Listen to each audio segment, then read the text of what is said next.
Good morning বন্ধুরা, তোমরা সবাই কেমন আছো? আশা করি তোমরা সবাই খুব ভালো আছো। আর আমিও খুব ভালো আছি। আজকে একটা নতুন ভিডিওতে তোমাদের সবাইকে স্বাগত। আজকে আমি করব মাটন কারি, কারণ আজকে আমার দাদু আসবে। তো আমার ভাই মাটনটা এনে দিয়েছে, আমি এখন এগুলো ধুয়ে নিচ্ছি। মা একটু বাজারে গেছে, তো মা আস্তে আস্তে মা যদি স্টার্ট করে একটু দেরি হয়ে যেত, তাই আমি শুরু করে দিলাম। মাটনগুলোকে ভালো করে ধুয়ে নিলাম। তো তোমরা কে কীভাবে মাটন খেতে ভালোবাসো একটু কমেন্ট করে জানিও। আমাদের বাড়িতে মাটন হলে স্পেশালি আমরা আলু দিয়ে পাতলা ঝোল করে খেতেই বেশি ভালোবাসি, আর সঙ্গে সাদা ভাত। অন্য কিছু দিয়ে মাটন খুব একটা ভালো লাগে না, নয়, বাট সাদা ভাত দিয়ে বেশিই ভালো লাগে। মাটনের কিছু কিছু পিসগুলো একটু দোকানদাররা কম ছাড়িয়েছে বলতে হয়তো তারা কেটেছে, কিন্তু কোনো রকমভাবে দুটো আলাদা আলাদা হয়নি। তো চর্বি টর্বি এগুলোকে একটু কেটে নিলাম, আর আমি একটু চর্বি খেতে বেশিই ভালোবাসি। তো আমাদের বাড়িতে সবাই একটু চর্বি খায়, শুধু আমি একা না। তো ওগুলোকে একটু কেটে নিয়েছি ছোটো ছোটো করে, আর যে পিসগুলো এরকম বড় বড় ছিল সেই পিসগুলোকেও কেটে নিচ্ছি। তো আমরা চর্বিটা আমরা বলতে আমাদের বাড়িতে চর্বি আলাদা করে আমরা তুলে রাখি, লাস্টে একদম যখন রান্না হয়ে যায় তখন দিই, কারণ তেলটা গলে যায়। কিন্তু গলে গেলে তো হবে না, আমাদের আবার চর্বি খেতে যে খুব পছন্দ। আবার আমি আমার কিছু বন্ধুর বাড়িতে শুনেছি তারা আবার চর্বি দিয়ে বড়া করে খায়, তো শুনেছি সেটা নাকি খুব টেস্টি। তবে এখনও পর্যন্ত সেই রেসিপিটা কোনোদিন ট্রাই করা হয়নি, তবে ইচ্ছা আছে কোনো না কোনো দিন নিশ্চয়ই করে খাবো, আর তোমাদের সাথে আশা করি সেদিনও শেয়ার করব। আর তোমরা কি কেউ এরকম রেসিপি করেছো? তাহলে একটু জানিও তো কেমন হয় খেতে, আর ঠিক কীভাবে করতে হয়। তো এই দেখো, মাংস টাংস সব ধুয়ে কেটে রেখে দিয়েছি, আর অলরেডি অন্যদিকে না মশলাগুলো আমার বাটা হয়ে গেছে। আর তন্ময় এসছে, তন্ময়ের জন্য একটু চা করে দিতে হবে, তো আমি এখানে চা বসিয়ে নিয়েছি, ওকে চা করে দিয়ে ম্যারিনেট করব। তো এই দেখো, ম্যারিনেট করা শুরু করে দিলাম। আদা রসুন বাটা দিয়ে দিয়েছি, আর মা এখানে এসেছে বাজার করে। আদা রসুন বাটা, জিরে ধনে শুকনো লঙ্কা বাটা, নুন হলুদ লঙ্কা যা যা ডেলিকার মশলা লাগে সব দিয়ে, আর পেঁয়াজটা কাটবো, পেঁয়াজটা কেটে মাংসটাকে ম্যারিনেট করতে দিয়ে দেবো। ম্যারিনেট করতে বলতে একটু হাতে করে মাখিয়ে কিছুক্ষণ রেখে দেবো, এতে মাংসর টেস্টটা খুব ভালো হয়। আজকে তেলটা একটু ভেবে চিনতে দিলাম, কারণ আজকে মাংসের মধ্যে অনেক চর্বিযুক্ত মাংস আছে, অনেকটা তেল হয়ে যাবে। তো ম্যারিনেট আমার প্রায় হয়ে গেছে, আমি এটাকে একটু ঢাকা দিয়ে রেখে দিই। আর ততক্ষণে আমি মাংসের আলু পটল এগুলোকে আমাকে ভেজে নিতে হবে, কারণ আজকের তো বললামই যে মেনু হবে পটল ভাজা, শাক ভাজা আর মাটনের ঝোল। তো আমি কড়াইতে ওই জন্য তেল দিয়ে দিলাম, আলুগুলোকে একটু লাল লাল করে ভাজবো বলে। আলুগুলোকে ভেজে নিই, তারপর পটলগুলোকে ভাজবো। তো আজকে এই বৃষ্টির দিনে মাটন কষা দিয়ে বা মাটনের ঝোল দিয়ে ভাত খেতে কিন্তু অসম্ভব সুন্দর লাগবে। তোমরা কি খেতে পছন্দ করো? খিচুড়ি দিয়ে মাটন বেশি খেতে পছন্দ করো, না সাদা ভাত দিয়ে? আমার কিন্তু সাদা ভাত দিয়ে খেতে সবথেকে বেশি ভালো লাগে, তবে খিচুড়ি দিয়েও খারাপ লাগে না, তবে আমি বেশি প্রেফার করি সাদা ভাত দিয়ে। তো তোমরা কমেন্ট বক্সে জানিও কিন্তু যে তোমরা খিচুড়ি দিয়ে বেশি খেতে পছন্দ করো না ভাত দিয়ে। আর আমি যখন এখানে আলুগুলো তেলে ছাড়ছিলাম, আমার ভাই পিছন থেকে এসে আমাকে খুব ডিস্টার্ব করছিল, এই চুল টেনে দিচ্ছিল। কিন্তু আমার না খুব ভয় লাগে এই তেলের কিছু ছাড়ার সময় যদি কেউ পিছনে এসে দাঁড়িয়ে থাকে, মনে হয় তেলটা যদি ছিটকে যায়। তো আলুটার মধ্যে আমি তখন দিয়ে নিলাম, ওকে একটু ভয় টয় দেখিয়ে আসলাম যে এরকম করিস না, খুন্তির ছাকা দিয়ে দেবো। দিয়ে নুন দিয়ে নিচ্ছি একটু, আর একটু হলুদ দিয়ে ভালো করে লাল লাল করে ভাজবো। তো আমাকে একটু সবাই ইগনোর করো, কারণ আমি এখন কাজের মাসি হয়ে গেছি, আমার মুখটা দেখবে না, আমার মুখে প্রচুর অ্যাকনি, তাই আমি এখন আর শর্টস টর্টস বানাই না। যখন আমার অ্যাকনিটা ঠিক হয়ে যাবে তখন আমি শর্টস বানাবো। আমার খুব বিচ্ছিরি লাগে অ্যাকনি অবস্থায় মুখে যদি মেকআপ করি বা লিপস্টিক লাগাই না, আমার খুব অড লাগে। তো যাই হোক, এখানে আলুটা একটু ভেজে নিই কড়া কড়া করে। আলু দিয়ে তো মাটনের ঝোল মারাত্মক, সবারই আশা করি খুব প্রিয়। আর মাটনে যদি আলু দেওয়া না হয় না, কেমন একটা ফিকা ফিকা লাগে, মনে হয় যেন কিছুই খাচ্ছি না।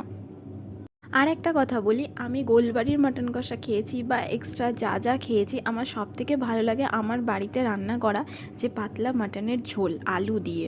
তো আমি রেস্টুরেন্টের থেকেও কিন্তু আমি বাড়ির এটা বেশি প্রেফার করি। তো চলো দেখি আলুটা কত দূর ভাজা হলো। তো আলুটা আরেকটু লাল লাল হতে বাকি আছে, করে নিই। দেখি মা বাজার থেকে ঠিক কী কী নিয়ে আসলো। মা এখন একটু আম নিয়ে এসছে, আম খেতে আমার ঠাকুমা খুব পছন্দ করে, প্রত্যেক দিন এই গরমে তার আম চাই, আর ব্রেডটা তো আমরা খাবো।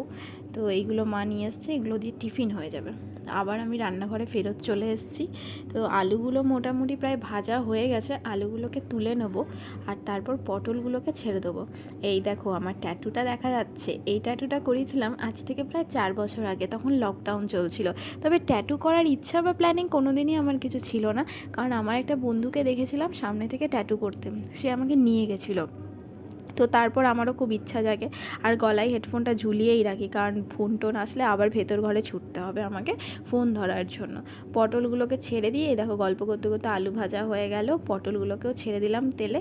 তো ট্যাটুটা কিন্তু এখনও পর্যন্ত বেশ ভালোই লাগছে দেখতে পিছন থেকে, শুধু আমার মুখের অ্যাকনিগুলোই কমছে না, বাদবাকি এমনি সব ঠিকই আছে। মুখের অ্যাকনিগুলো কমানোর জন্য খুব চন্দন লাগাচ্ছি, ডেলি একবার করে চন্দন লাগাচ্ছি, কিন্তু তবুও কমছে না। কিছু গাইনোকোলজিক্যাল প্রবলেমের জন্য এই অ্যাকনিগুলো কমতে চাইছে না। তোমাদের কাছে এর কোনো সলিউশন থাকলে আমাকে একটু জানিও, যে এই ধরনের অ্যাকনি কমানোর জন্য, ফাঙ্গাল অ্যাকনি বা কোনো গাইনোলজিক্যাল প্রবলেমে যে অ্যাকনি থাকে সেগুলো কমানোর জন্য কোনো ট্রিটমেন্ট আছে বা কোনো ক্রিম জাতীয় যাই হোক না কেন কিছু থাকলে সেটা আমাকে জানিও। তো পটলে আমি একটু নুন হলুদ দিয়ে দিলাম। তো অন্যদিন আমি আগের থেকেই পটলে নুন হলুদটা মাখিয়ে রাখি, আজকে আর রাখা হয়নি তাড়াহুড়োর মধ্যে, তাই রান্না করতে করতে মানে পটলটাকে তেলে ছেড়ে তারপরেই নুনটা আর হলুদটা দিয়ে দিলাম। তো পটলটা ভাজা হোক দেখি, ভেতরে এখন মা ঠাকুমা ওরা কী করছে, আমি একবার করে রান্না করছি আর ওখানে যাচ্ছি, গিয়ে বসে বসে গল্প করে আসছি, কারণ রান্নাঘরটা খুবই গরম লাগে। যতই ঠান্ডা ওয়েদার থাকুক না কেন, রান্না করতে করতে একটু বসি, একটু মানে সবার সঙ্গে গল্প টল্প করি, এগুলো ভালো লাগে। চলো দেখি ভেতরে গিয়ে কে কী করছে। এই দেখো আমাদের চিকনগুনিয়া এখন এখানে বসে আছে, বসে বসে একবার করে আমার পেছনে লাগছে আর টিভি দেখছে, গান শুনছে, আর মা সব দায়িত্ব আমার উপর চাপিয়ে দিয়ে এখন ফোন ঘাঁটতে বসে যাবে। তাহলে চাই এরা একটু আরাম করুক, দেখি পটলটা কত দূর হলো। ও মা, পটল ভাজা প্রায় শেষ হয়ে গেছে, দেখো পুরো তোতলে যাচ্ছি আমি। পটলটা তুলে নিয়েছি, এবার মাংসের ফোড়ন দেব। ফোড়নে দেব হচ্ছে তোমাদের তেজপাতা, কখনো কখনো জিরে ফোড়নও দিই, তোমরা একবার জিরে ফোড়ন দিয়ে ট্রাই করতে পারো। আর একটু দিয়ে দেবো গোটা গরম মশলা, 2টো এলাচ নিয়েছি, 2-3 টুকরো লবঙ্গ আছে আর একটু দারচিনি। তো অলরেডি গরম মশলা বেটেও দেওয়া আছে মশলার মধ্যে। এবার ম্যারিনেট করে রাখা মাংসটাকে আমি একটু কড়াইয়ের মধ্যে ছেড়ে দেবো, ছেড়ে দিয়ে এটাকে ভালো করে কষতে থাকবো, তারপরেই হয়ে যাবে আমাদের প্রিয় মাটন। সবটাই ঢেলে দিয়েছি, এদিকে আলুটাও ভাজা হয়ে গেছে, আর এখানে পটল ভাজাটাকে রেখে দিয়েছি নিচে। তাহলে মাটনটাকে ভালো করে একটু কষিয়ে নিই, মাটনটাকে ভালো করে কষানোর পরেই তো সেই সুস্বাদুটা হবে, তবেই তো খেতে ভালো লাগবে। আর এদিকে বাইরে দেখছি প্রচণ্ড মেঘ করেছে, আজকে বুঝতে পারছি না পড়াতে যাবো কি যাবো না, কারণ আজকে অনেকটাই বৃষ্টি আসবে মনে হচ্ছে, বাট দেখি কি হয়। যদি খুবই বৃষ্টি হয় তাহলে তো যাওয়া হবে না। তো এই মটন কষাতে কষাতে একটু গল্পও হলো, আর ততক্ষণে প্রায় মটন রেডি, 80% মটনটা রেডি হয়ে গেছে। সেই লুকটা তোমরা দেখে নাও। আজকের মাটনটা কিন্তু দারুণ ছিল, মানে যে দোকান থেকে আমরা নিয়ে আসি, দুর্গাপুরে যারা মাটন কেনে তারা জানে পাঁচ মাথা মোড়ের মাটন হচ্ছে সব থেকে বেস্ট আমাদের এই এজন এলাকায়। আমি জানি না দুর্গাপুরে আর কোথায় সব থেকে বেশি ভালো পাওয়া যায়, বাট আমাদের পাঁচ মাথা মোড় থেকে যারা মাটন কেনে তারা জানে যে মাটন কত ভালো দেয়।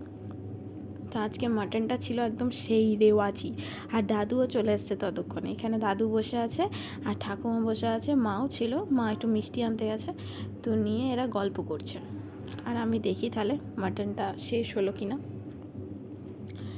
মাটন রান্না আমার প্রায় শেষের মুখে, এটা হচ্ছে ফাইনাল লুক। এবার চর্বিগুলো দিয়ে দেবো। তাহলে ভিডিওটা আজকে এখানেই শেষ করছি, আবার দেখা হবে পরের একটা ভিডিওতে। এখন একটু মাটন কষা খেয়ে নিই, আর তোমরা দেখে জানিও ভিডিওটা কেমন লাগলো। এখনকার মতো টাটা, বাই বাই।